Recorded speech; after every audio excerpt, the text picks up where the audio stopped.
Quando diz que estamos a perder muito tempo, e quando se disse que, após as eleições, pelo menos os principais protagonistas, digamos assim, e agora poderá-me chamar um pouco vaidoso, eu e os outros protagonistas, mas a verdade é que aqueles que têm muito tempo em funções, com certeza, e se não tiverem uma perspectiva de interesse meramente egoísta do ponto de vista da sua opinião, poderão dar um contributo muito importante para aquilo que eu entendo deve ser um modelo do futuro.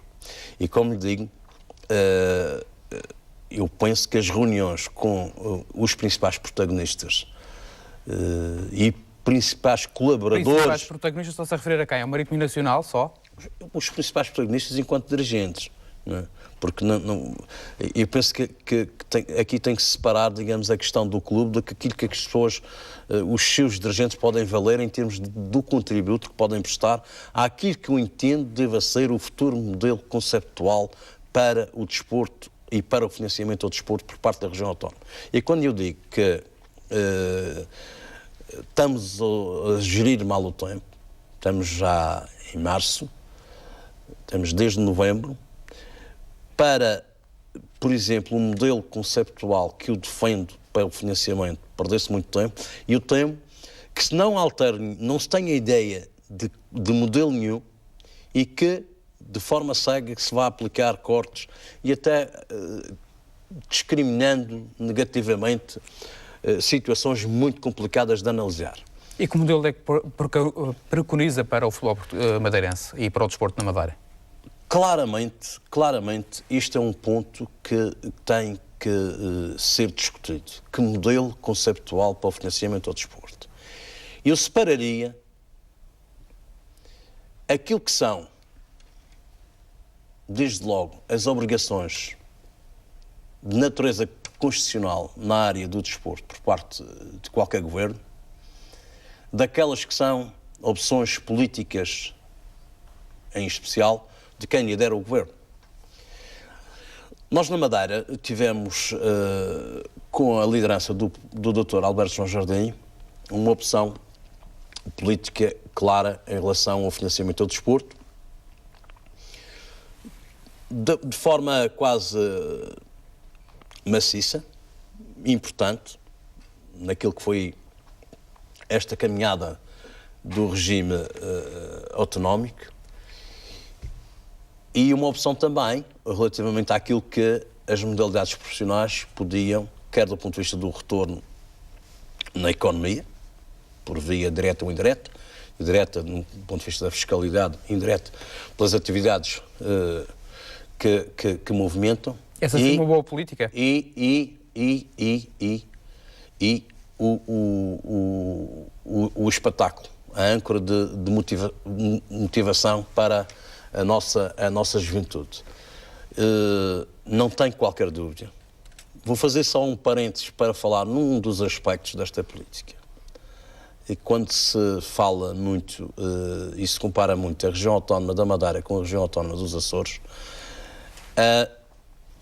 sabe quanto custa a companhia aérea SATA aos Açores, ao orçamento regional dos Açores? Não sabe, mas vou-lhe dizer que andará todos os anos entre os 10 e 20 milhões de euros. Sabe que, pese embora, no meu entender, a discussão sobre a liberalização da rota foi, a meu ver, mal negociada e mal pensada por parte do Governo Regional da Madeira, com alguma influência da Secretaria de Estado do Turismo, que criou uma ilusão, digamos, aos nossos responsáveis relativamente à liberalização da linha. Porque numa ilha como a nossa, isto é um mercado que será sempre um mercado exíguo do ponto de vista de transporte aéreo e não era expectável que isto fosse uma rota que merecesse grande motivação empresarial das companhias. Mas ainda assim, pese embora essa negociação, os 4 milhões e meio, e não 6 como isso, 4 milhões e meio que o Governo nesta massificação gastou no desporto, permitiu manter economicamente viável uma rota. Isto é, os Açores, para manter uma rota, tiveram de ter uma companhia aérea, gastam entre 10 milhões e 20 milhões.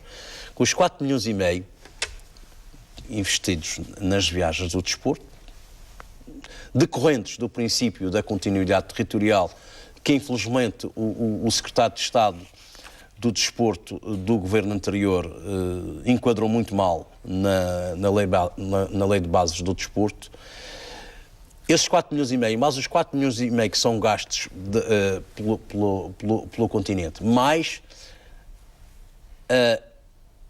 o input para o turismo, para o turismo nacional que tal proporciona, significa que quando se está a pensar em reduzir bastante a nossa participação nacional, se tenha que pensar muito bem se amanhã não teremos apenas um voo economicamente viável de Lisboa e do Porto diariamente, com tudo aquilo que serão as consequências. Mas como que conselhos é que dava para a política desportiva? Este foi uma parte para aquilo que é o modelo. Portanto, imperativos de natureza constitucional e opções políticas devem ser claramente separados. O que é que eu quero dizer com isto? Até porque, hoje, esta ânsia dos clubes relativamente ao que é a componente do seu orçamento proveniente do orçamento regional tem muito a ver com a falta de um modelo conceptual e desta nítida separação. Eu diria que as infraestruturas dos clubes e a formação dos clubes, que resultam de imperativos constitucionais, o Governo rapidamente tem que arranjar um quadro de apoio fora do quadro geral. A opção política, até porque quando a opção política deixar de existir, não deixam de existir os princípios constitucionais de apoio ao desporto. A opção política amanhã, no futuro, pode ser no sentido de não apoiar, por exemplo, o futebol profissional. Não deixa de ser um imperativo constitucional que as infraestruturas desportivas e a formação devam continuar a ser apoiadas. E neste momento elas estão misturadas. Por isso esta ânsia de se agarrar à única coisa que existe. Eu defendo que o Governo, do ponto de vista de comunicação política, deve, e os governos devem, ter uma mensagem que seja inequívoca relativamente àquilo que o cidadão sabe sobre um determinado assunto. Hoje, ninguém sabe se a participação do Governo no orçamento do Nacional para o futebol profissional se é 70, se é 80, se é 60, se é 50, se é 90. Quem diz o Nacional diz o Marítimo, diz o Cabo. É necessário que a opinião pública saiba.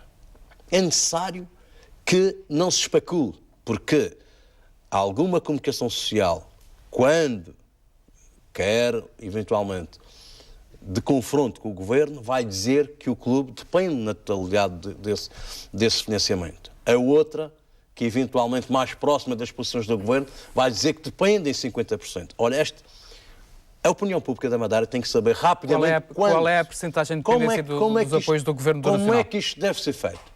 Como é que isto deve ser feito? Eu posso lhe dizer uma coisa, isso não vai acrescentar nada. Podia-lhe responder, mas não vai acrescentar nada naquilo que eu estou a dizer. É preciso que se saiba. Como é que se consegue fazer isto? Como é que eu, agora pondo no papel de político, o faria? Teria, aliás, se reparar, essa prática, quer dos organismos do futebol, é feita desde há muito tempo, quando querem saber alguma coisa. Faria, encomendaria um estudo externo a uma entidade credível, que tenha técnicos especializados nas diferentes áreas que compõem o desporto, e vamos ver que isto é transversal, temos equipas com juristas, com economistas, com gestores do desporto, etc., de marketing.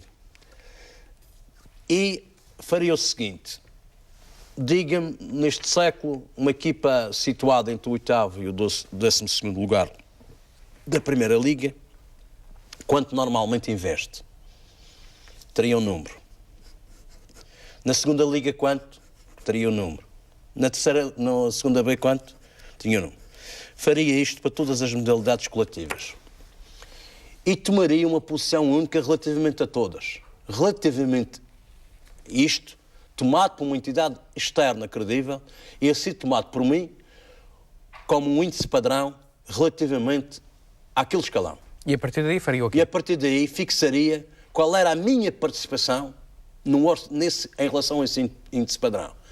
E se fosse 50 era 50, se fosse 60 era 60, e claramente toda a população, toda a comunicação social acabaria com a especulação. Dizia assim, o governo, quando se dizia assim, isto é muito bom ser presidente de um clube que é para gerir dinheiros públicos, toda a gente saberia qual é a participação do orçamento. Já percebemos que defende e, portanto, transparência na distribuição dos apoios. Este modelo conceptual daquilo que deve ser o futuro, estamos a perder muito tempo.